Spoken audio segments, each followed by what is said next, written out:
رجالا كثيرا ونساء واتقوا الله الذي تساءلون به والارحام ان الله كان عليكم رقيبا يا ايها الذين امنوا اتقوا الله وقولوا قولا سديدا يصلح لكم اعمالكم ويغفر لكم ذنوبكم ومن يطع الله ورسوله فقد فاز فوزا عظيما يا ايها الذين امنوا اتقوا الله وقولوا قولا سديدا يصلح لكم اعمالكم ويغفر لكم ومن يطع الله ورسوله فقد فاز فوزا عظيما صدق الله العظيم. قال النبي صلى الله عليه وسلم ان اصدق الحديث كتاب الله واحسن الهدي هدي محمد وشر الامور محدثاتها وكل محدثه بدعه وكل بدعه ضلاله وكل ضلاله في النار. கணியத்திற்குரிய எல்லாம் வல்ல அல்லாஹ் ஜல்ல ஷானஹு தஆலாவின் நல்லடியார்களே, அல்லாஹ்வுடைய மாபெரும் கிருபையினால் இந்த ரமலானுடைய மாதத்தில் நோன்பு நோற்றுவிட்டு நன்மையை எதிர்பார்த்தவர்களாக இந்த இரவு தொழுகையையும் பங்கெடுத்துவிட்டு மார்க்க சம்பந்தமான சில விஷயங்களை அறிந்து கொள்வதற்காக நாம் இங்கு அமர்ந்திருக்கின்றோம். இந்த அருமையான சந்தர்ப்பத்திலே இன்றைய தினம் நாம் தெரிந்து கொள்ளக்கூடிய ஒரு முக்கியமான விஷயம் என்னவென்றால், திருக்குர்ஆன் ஒரு சிறந்த சமுதாயம் என்கிற தலைப்பின் கீழாக சில விஷயங்களை நாம் பார்க்க இருக்கின்றோம். திருக்குர்ஆனில் அல்லாஹ் ரப்பல் ஆலமீன் யாரை சிறந்தவன் என்று கூறுகிறான் என்று சொன்னால், தன்னைத்தான் சிறந்தவன் என்று அல்லாஹ் அதிகமான இடங்களில் கூறுகின்றான். உதாரணமாக ومن أصدق من الله قيلا, அல்லாஹ்வை விட அழகான முறையில் பேசுபவன் யார் அப்படின்னு கேட்கிறாங்க. அப்ப பேச்சு என்றால் அல்லாஹ்வை விட அழகான முறையில் யாரும் பேச முடியாது. ومن أصدق من الله حديثا, அல்லாஹ்வை விட உண்மையை பேசுபவன் யார்? உண்மை என்றால் அல்லாஹ் மட்டும்தான் பேசுவான் அப்படின்னு அல்லாஹ் ரப்பல் ஆலமீன் சொல்லி காட்டுகின்றார். இன்னொரு இடத்துல சிபகத்துல்லாஹ், அல்லாஹ் வர்ணம் தீட்டக்கூடியவன். ومن أحسن من الله صبغة, அல்லாஹ்வை விட அழகிய வர்ணம் தீட்டக்கூடியவன் வேறு யார் அப்படின்னு கேட்கிறான். இப்படி எல்லாவற்றிலும் தன்னையே முன்னிலைப்படுத்தக்கூடிய அல்லாஹ் ரப்பல் ஆலமீன் ஒரு இடத்தில் மட்டும் நம்மை முன்னிலைப்படுத்துகின்றான். நம்மை என்றால் இந்த மனிதர்களை முன்னிலைப்படுத்துகின்றான். அது எந்த வசனம் என்றால், குன்தும் கைர உம்மத்தின் உகலிஜத் லின்னாஸ், மக்களிலே வெளிப்படுத்திய உங்கள் அனைவர்களிலும் உங்களிலே சிறந்தவர் யார் என்று சொன்னால், தஅமுருன பில் மஅரூஃபி, நன்மையை யார் ஏவுவாரோ, வ தன்ஹவுன அனில் முன்கரி, தீமையை யார் தடுப்பாரோ அவர்தான் உங்களில் சிறந்தவர் என்று அல்லாஹ் ரப்பல் ஆலமீன் சொல்லி காட்டுகின்றான்.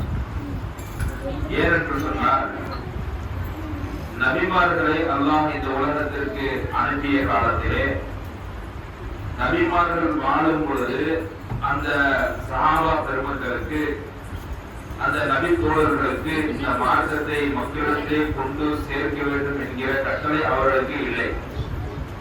மாறாக என்ன இருந்தது என்று சொன்னால், அல்லாஹ்வுடைய தூதர்கள் மார்க்கத்தை சொல்லுவார்கள், அவர்கள் அதை கேட்டவர்களால் போதுமானது. ஆனால் இறுதி நபியாக அனுப்பப்பட்ட எம்பெருமான் ரசூலுல்லாஹி ஸல்லல்லாஹு அலைஹி வஸல்லம் அவர்களது மறைவுக்கு பிறகு நபிமார்களுடைய பணிகள் யாருக்கு ஒப்படைக்கப்பட்டது என்று சொன்னால், நமக்குத்தான் அது ஒப்படைக்கப்பட்டு விட்டது. நம் அனைவருக்கும் ஒப்படைக்கப்பட்டு விட்டது. அதைத்தான் அல்லாஹ் ரப்பல் ஆலமீன் சொல்லி காட்டுகின்றான், உங்களில் சிறந்தவர் நன்மையை ஏவி தீமையை தடுப்பது. நபிமார்கள் என்ன ஒரு பணியை செய்தார்களோ அந்த பணிகளை நாம் செய்ய வேண்டும் என்று மார்க்கம் சொல்லி காட்டுகின்றான். என்று பாருங்கள், சமுதாயத்தில் தீமையை மிகவும் சர்வ சாதாரணமாக செய்யக்கூடிய மக்கள் இருக்கிறார்களா இல்லையா? சில விஷயம் எல்லாம் சொன்னால் இதுவெல்லாம் தீமைதானா அப்படின்னு இதுவெல்லாம் இல்லாமல் இந்த உலகத்தில் வாழவே முடியாது போன்ற ஒரு நிலையில் வாழ்கிறார்கள். உதாரணத்திற்கு நோன்பாளிகளாக இருக்கக்கூடிய நீங்கள் உங்களிடத்தில் ஒரு ஒப்பீடு ஒன்று நான் கேட்கின்றேன். இதில் எது அல்லாஹ்விற்கு மிகவும் பாரதூரமான விஷயம் என்று நீங்களே என்ன செய்ய முடிவது? என்னன்னு சொல்றேன். ஒரு 2-3 பாவத்தை வச்சுருவோம்.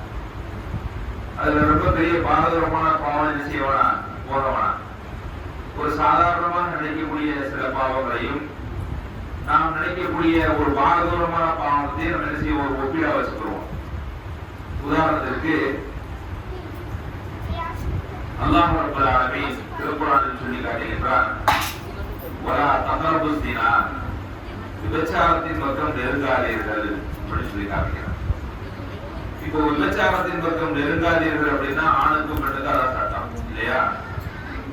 இப்ப நம்ம ஊர்ல இருக்கக்கூடிய ஒரு ஆணோ பெண்ணோ இது போன்ற ஒரு காரியத்தில் ஈடுபடுகிறார்கள் என்று சொன்னால் அந்த நபரை நாம் எப்படி பார்ப்போம்? இழிவானவர்களாக பார்ப்போமா இல்லையா? இவங்க எல்லாம் ஒரு ஆண், அவர்களோட பேசுறது கூட நம்ம செய்ய மாட்டோம், தயங்க காட்டுவோம்.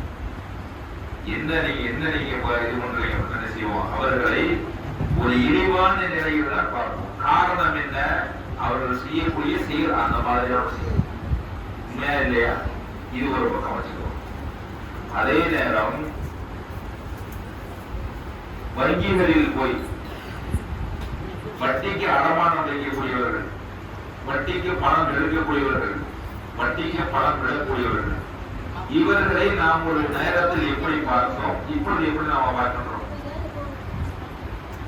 இப்ப அதை எப்படி நாம் ஆகிட்டோம் என்று சொன்னால் ரொம்ப சர்வசாதாரணம் ஆகிட்டோம். இன்னைக்கு அடமானம் நகையை வைக்காம இன்னைக்கு ஒரு விஷயம் செய்யவே முடியாது அப்படிங்கிற நிலைமைக்கு நம்ம வந்துட்டோமா இல்லையா?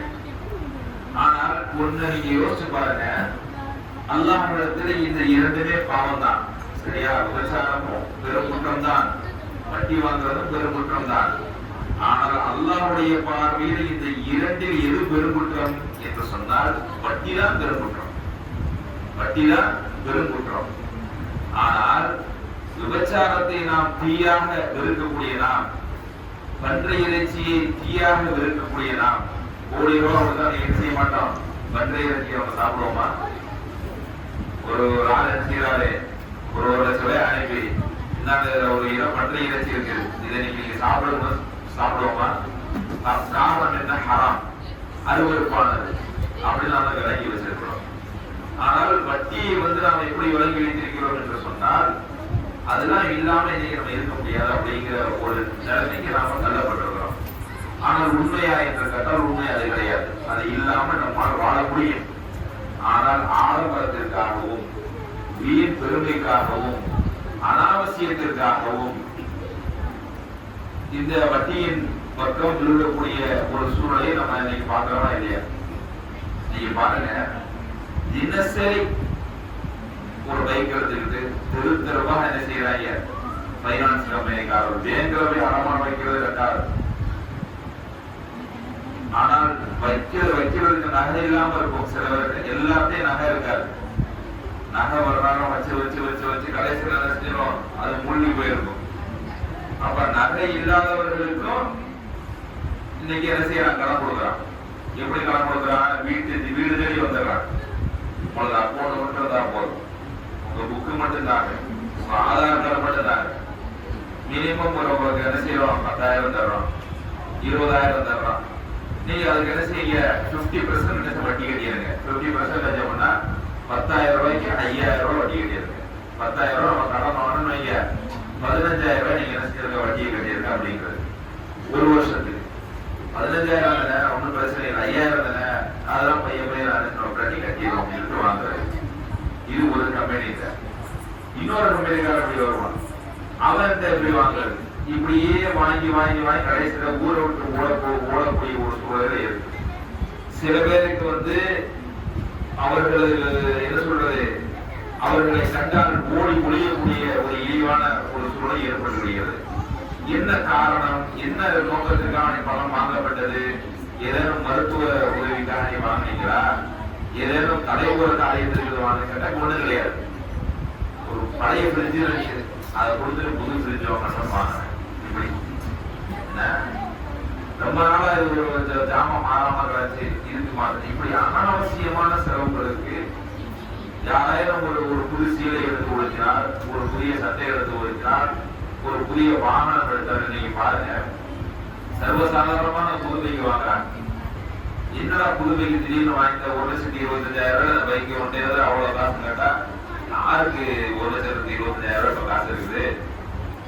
5,000 கட்டினா பைக்கு தட்டா 5,000 மாசம் மாசம் கட்டிக்கிற வேண்டியதான் அப்படின்னு ஒரு சாதாரணமா நினைக்கிறாங்க. ஆனால் அல்லாஹ் என்ன சொல்கிறார் என்று சொன்னால், ஃபத்தகுல்லாஹ, நீங்கள் அல்லாஹ்விற்கு அஞ்சிக் கொள்ளுங்கள், உதரவு மாதத்தைய மீனவரிவா, உங்களுக்கு பாக்கி வரக்கூடிய அந்த வட்டிகளை நீங்கள் விட்டு விடுங்கள். இல்லம் தஃபாலு, அவ்வாறு நீங்கள் செய்யவில்லை என்று சொன்னால், ஃபஅலனு பிஹர்பின் மின் அல்லாஹி வ ரசூலிஹி, அல்லாஹ்விடத்திலும் அவனது தூதரிடத்திலும் போர் செய்வதற்கு நீங்கள் தயாராக கொள்ளுங்கள் என்று அல்லாஹ் சொல்லி காட்டுகிறார். இன்னைக்கு நோன்பு வச்சிருக்கக்கூடிய நம்ம இருக்கக்கூடிய நம்ம சுய கொள்ளுங்கள் பாடி பார்த்தோம். நம்மளுடைய நகை எவ்வளவு கேட்கறது கிடக்குது, நாம இப்ப என்ன நிலையில இருக்கிறோம்? ஒருவேளை நம்மளுடைய நகை நம்ம இந்த வட்டியுடைய டிரான்சாக்சன்ல இருக்கக்கூடிய சூழ்நிலையிலே நம்ம மரணம் வந்து விட்டது என்று சொன்னால், அல்லாஹ் என்ன சொல்றான், எப்ப நீ வாங்கின கொண்டெல்லாம் சரிதான், ஒரு நேரம் வந்துச்சு ஏதோ கஷ்டத்துல வாங்கிட்டு கொண்ட, உனக்கு காலம் தெரிஞ்சிருச்சுல, உடனே அதை என்ன செய்ய நீக்கிறதுக்கான வழியை பாரு. அதாவது வீட்டு என்ன செய்ய விட்டுட்டு மீதி காசு நீ வச்சுட்டு கடனை கொடுத்துட்டு அந்த வண்டியில இருந்து வெளியே வந்து மீதி நகையெல்லாம் வாங்குறது அப்புறம் பாக்குறோம். இன்னொரு முட்டாளத்துல என்ன பண்ணா, நகையை அடமானம் வைக்கிறாங்களா, அதனால அவங்களுக்கு பெரிய நஷ்டம் ஏற்படுது, அவங்களுக்கு விளங்கவும் மாட்டேங்குது.